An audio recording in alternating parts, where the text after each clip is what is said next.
आज़ादी के बाद इस देश में 66 साल तक पंचवर्षीय योजनाएं चलाई गईं, लेकिन आदिवासी समुदाय के कल्याण के लिए मैं कहूँ तो इन योजनाओं के कारण एक तरक्की का जो जन आंदोलन खड़ा होना चाहिए था वो नहीं खड़ा हो सका। 1950 में जब एकीकृत विकास की योजना बनाई जा रही थी तब उसमें एक प्रावधान रखा गया कि समाज के उस वर्ग को ऊपर उठाना है जो सदियों से मुख्य धारा से दूर है। 66 सालों में अनगिनत रिपोर्टें आईं, हजारों करोड़ रुपए आदिवासी समुदाय के उत्थान के लिए दिए गए, लेकिन जब पंचवर्षीय योजनाओं को भंग किया गया तब तक यह मूल्यांकन नहीं किया जा सका कि किन किन सेक्टर्स में आदिवासी समुदाय का कल्याण और विकास हुआ है। 2014 में जब देश में श्रीमान नरेंद्र मोदी जी प्रधानमंत्री बने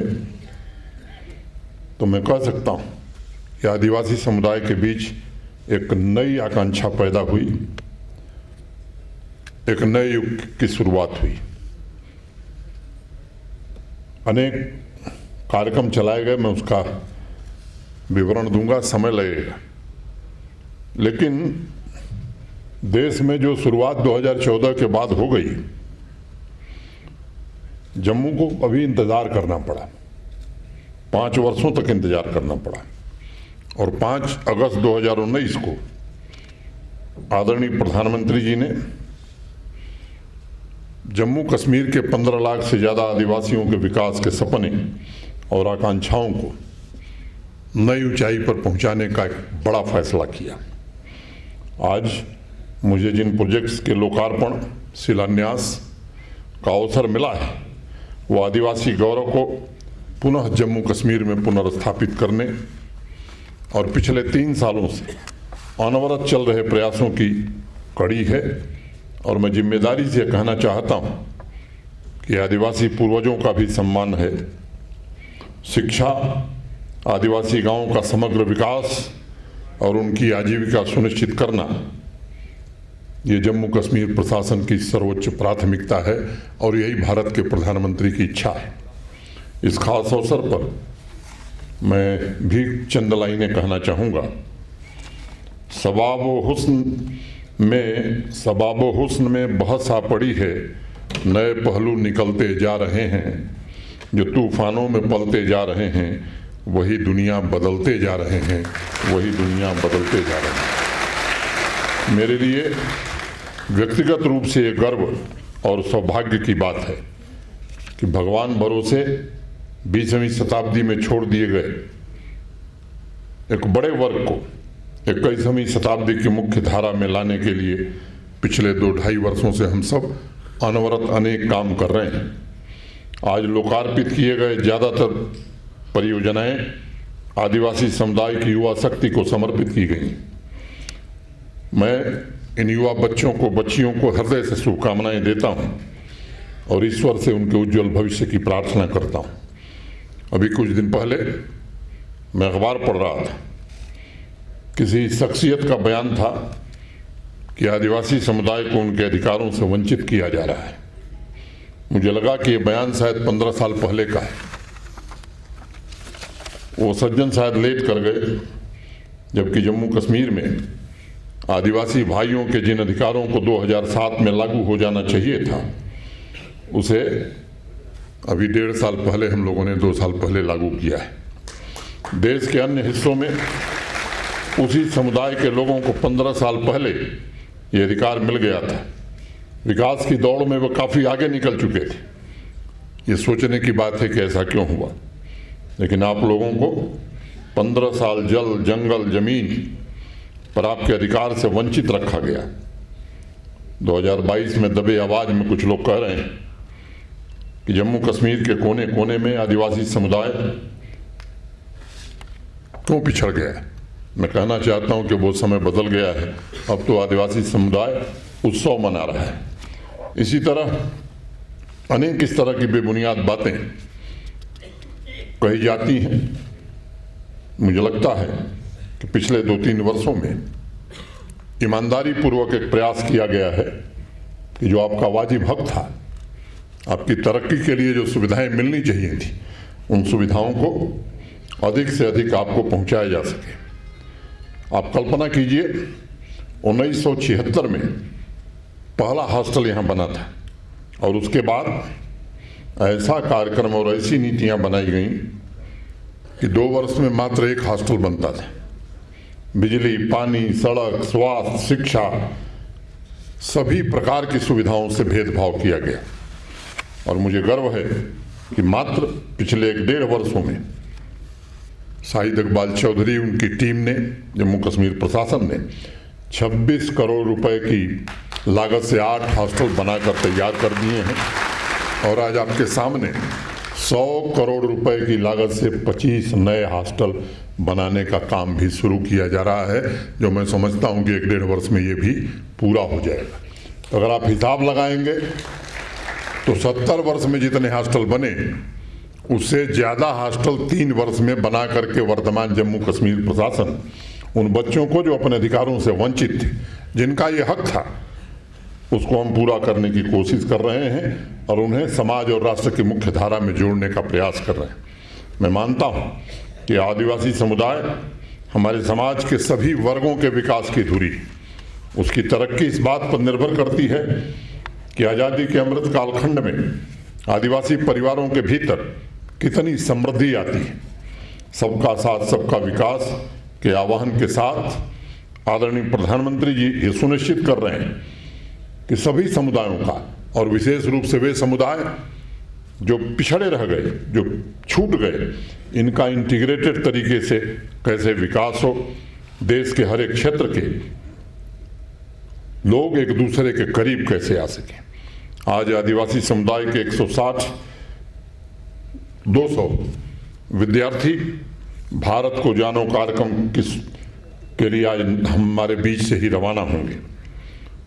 एक भारत श्रेष्ठ भारत का इससे उत्कृष्ट उदाहरण आज़ादी के अमृत महोत्सव में और क्या हो सकता है। इस भावना के साथ ये बच्चे पूरे देश में भ्रमण करेंगे, देश के दूसरे हिस्से में क्या हो रहा है खुद अनुभव करेंगे। मुझे प्रसन्नता है कि जब हर हफ्ते आदिवासी समुदाय के कल्याण के कार्यक्रम या उनके अचीवमेंट दिखाई पड़ते हैं। ये पिछले 2-3 वर्षों में एक नए प्रकार का वातावरण बना है और मैं हमेशा मैंने अनुभव किया है कि प्रकृति के साथ करीब से जुड़े आदिवासी हमारे भाई बहन एक कमिटमेंट के साथ आवाम की तरक्की में अपना योगदान देने के लिए सदैव तैयार है। और हमारी भी लगातार कोशिश है कि आपके पूर्वज को जिस मुसीबत से जीना पड़ा था, आपके पूर्वजों ने जिस मुसीबत को झेला था, वैसी मुसीबत आपको, आपके बच्चों को न झेलनी पड़े। अभी कुछ दिन पहले ही पुलवामा तथा कुलगांव में एक club residential school, modal transit residential school, girl hostel, power sub station, drinking water की फैसिलिटी तथा 6 स्मार्ट स्कूलों का उद्घाटन करने का अवसर मुझे मिला था।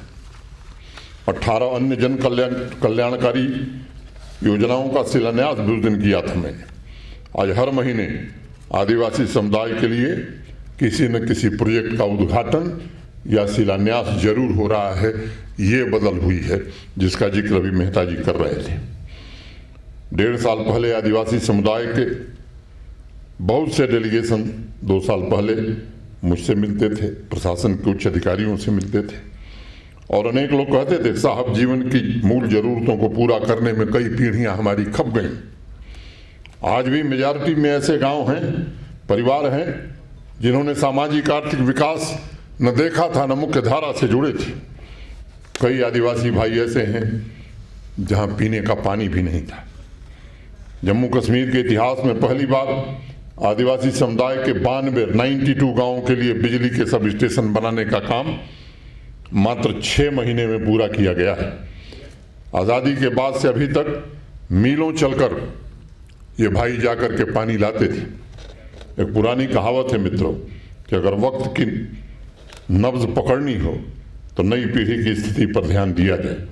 आज़ादी के बाद एक लंबा कालखंड जिसमें आदिवासी समुदाय की नई पीढ़ी पर सम्यक और व्यापक दृष्टि डाली गई है। प्री मैट्रिक स्कॉलरशिप का दायरा 1.5 लाख स्टूडेंट तक कर दिया गया है। पोस्ट मैट्रिक स्कॉलरशिप के लिए 12,500 बच्चों का चयन किया गया था। अगर कुल धनराशि के आंकड़े देखेंगे तो 50 करोड़ 62 लाख रुपए की स्कॉलरशिप आज आदिवासी समुदाय के बच्चों की शिक्षा के लिए दिया जा रहा है, जो आपने अपने आप में मैं कहूँ रिकॉर्ड है। 2012 में जेई तहत 2013 में नीट की शुरुआत हुई थी, लेकिन आदिवासी समुदाय के होनहार बच्चे बच्चियों के लिए किसी भी कोचिंग का इंतजाम नहीं था। होस्ट 50 और टॉप 50 इनिशिएटिव के अंतर्गत आदिवासी समुदाय के 100 मेरिटोरियस स्टूडेंट्स को पहली बार गवर्नमेंट इम्पैनल्ड इंस्टीट्यूट में कोचिंग की व्यवस्था की गई है, और जो बच्चे कॉम्पिटिटिव एग्जाम में पास हो जाते हैं उन्हें प्रतिवर्ष 70 से 75 हजार रुपए की स्कॉलरशिप भी देने का फैसला जम्मू कश्मीर प्रशासन ने किया है। अगर वह कोई छोटा मोटा कार्यक्रम नहीं है, इसके माध्यम से आदिवासी समुदाय की युवा पीढ़ी को, लाखों लोगों के जीवन को बदलने की कोशिश की जा रही है। आज 2 महत्वपूर्ण कोचिंग स्कीम भी आदिवासी समुदाय के भविष्य निर्माण के लिए लॉन्च की गई है, और ये भी ध्यान रखा गया है कि समुदाय की बच्चियों को अधिक से अधिक एम्पावर किया जाए। पिछले दिनों जब शाहिद इकबाल चौधरी मुझसे मिलने आए थे, कार्यक्रम की रूपरेखा के बारे में विस्तार से मुझे बता रहे थे, मैंने उनसे आग्रह किया था कि जो भी कार्यक्रम हम चलावें उसमें सुनिश्चित करें कि आधी जो आबादी है, मैंने बच्चियों की संख्या भी 50% से कम नहीं होनी चाहिए। और मुझे खुशी है कि शाहिद इकबाल चौधरी और उनकी टीम ने इसका पूरी तरह ध्यान रखा है। टॉप 50 स्कीम में 20 बच्चियां सेलेक्ट की गई हैं, और दूसरी में 100 में करीब 45। मुझे लगता है 5 जो छूट गई हैं, शाहिद जी, इसको भी हमें पूरा करना चाहिए, क्योंकि ये नाइंसाफी होगी। सालों तक हमारी आदिवासी बहनों ने कष्ट उठाया है, परिवार तथा आवाम को चलाने का काम किया है, और ये हमारा संकल्प होना चाहिए कि नई पीढ़ी की बच्चियों को सभी प्रकार से सशक्त किया जाए। जितनी भी उनके लिए व्यवस्थाएं करने की जरूरत है, जुटाने की आवश्यकता है, धन की जरूरत है, हम सब प्रतिबद्ध हैं, जरूर करेंगे ताकि हमारी बच्चियां आगे बढ़ सकें। आज स्टार्स 100 स्कीम का भी शुभारंभ हुआ है, जो सिविल सर्विसेज के आकांक्षी 100 आदिवासी युवाओं को क्वालिटी कोचिंग प्रदान करेगा। आदिवासी ग्रेजुएट स्टूडेंट्स जो टैलेंटेड हैं लेकिन जिनकी आर्थिक स्थिति अच्छी नहीं है, उनके ट्यूशन फीस, स्टडी मटेरियल की जिम्मेदारी और खर्च प्रशासन उठाएगा। यूपीएससी हो, जेकेएस हो, इनकी तैयारी के लिए बेहतर इंस्टीट्यूशंस का भी इंतज़ाम किया गया है। मैं मानता हूँ कि शिक्षा से ही कोई समाज आगे बढ़ता है, और आदिवासी समाज भी मैं समझता हूँ कि जागरूक होगा, और उनकी जागरूकता से ही विकास की नई इबारत लिखी जाएगी। मित्रों, सालों से आदिवासी समुदाय अनेक व्यवसाय करता रहा है। युवाओं ने अनेक स्किल तो सीखे, लेकिन फॉर्मल स्किल डेवलपमेंट एक समस्या थी, जिससे आदिवासी समाज की युवा शक्ति लंबे समय से जूझ रही थी। और अगर स्किल लेबर फोर्स को देखा जाए तो जम्मू कश्मीर के आर्थिक विकास के फॉर्मल वर्कफोर्स में उनकी भागीदारी बहुत कम थी। आज अलग अलग व्यवसायों में 2000 आदिवासी युवाओं को प्रशिक्षित करने के कार्यक्रम का भी शुभारंभ हुआ है। ऐसे बहुत से युवा जिन्होंने इनफॉर्मल तरीके से किसी व्यवसाय से में पहले ट्रेनिंग ली है, उन्हें भी इस कार्यक्रम के माध्यम से सर्टिफाई करने का काम किया जाएगा। सबसे बड़ी बात यह है कि स्किल ट्रेनिंग जम्मू कश्मीर के सभी जिलों में दी जाएगी, ताकि नौजवान जम्मू या श्रीनगर की यात्रा न करनी पड़े, अपने ज़िले में ही उसे स्किल की ट्रेनिंग दी जा सके। इसका भी इंतज़ाम किया गया है। एक और महत्वपूर्ण कदम उठाते हुए आदिवासी समुदाय की प्री मैट्रिक स्कॉलरशिप को नेशनल स्कॉलरशिप पोर्टल पर ऑनबोर्ड कर दिया गया है। इसके द्वारा 1000 ट्राइबल स्टूडेंट्स के अकाउंट में सीधे स्कॉलरशिप का पैसा ट्रांसफर कर दिया जाएगा। ये व्यवस्था पूरी तरह से पारदर्शी है, ट्रांसपेरेंट है और हर एक स्टेज पर इसकी मॉनिटरिंग भी की जाएगी। मैट्रिक एग्जाम में बेहतर प्रदर्शन करने वाले टॉप 20 मेरिटोरियस स्टूडेंट्स के लिए ट्राइबल डिपार्टमेंट ने एक लैपटॉप तथा स्कॉलरशिप की घोषणा की थी। इस योजना के अंतर्गत इन विद्यार्थियों को चुना गया है, जिसमें से 14 बच्चियां हैं, 25 में 14 बच्चियां हैं। प्रशासन सिर्फ महिला सशक्तिकरण की बात नहीं कर रहा है, बल्कि समाज के सबसे कमजोर वर्ग के लिए इस संकल्प को पूरी जिम्मेदारी से निभाने की कोशिश कर रहा है। सभी मेरिटोरियस स्टूडेंट्स को आज 50,000 रुपये के लैपटॉप, 25,000 रुपये की स्कॉलरशिप दी गई है। इसके अलावा जो 2 टॉप स्टूडेंट्स हैं आउटस्टैंडिंग परफॉर्मेंस वाले, उन्हें 1-1 लाख रुपए का कैश अवार्ड भी दिया गया है। आदिवासी समाज के मन में लोगों ने ऐसी धारणा बना रखी थी कि उनके बच्चे शायद कभी टेक्नोलॉजी की बदलती दुनिया से न जुड़ पाए। इस ट्रेंड को ही रिवर्स करने का काम ट्राइबल डिपार्टमेंट ने किया है और टेक्नोलॉजी इनेबल्ड एजुकेशन स्कीम, जिसमें 10वीं 12वीं तथा पीजी के 800 हॉस्टल स्टूडेंट्स को फ्री टैबलेट मुहैया कराया जाएगा। आपके सामने कुछ बच्चों को भी दिया गया है। सभी टैबलेट्स में कोर्स के मुताबिक प्री लोडेड स्टडी मटेरियल भी होगा और ऐसा नहीं है कि कोर्स खत्म होने के बाद हम वापस मांगने जाएंगे। वो उन्हीं के पास रहेगा और अपने पास रख सकेंगे। और आने वाले समय में ये कार्यक्रम आदिवासी समुदाय में डिजिटल लिटरेसी के अभियान में भी अत्यंत महत्वपूर्ण साबित होगा।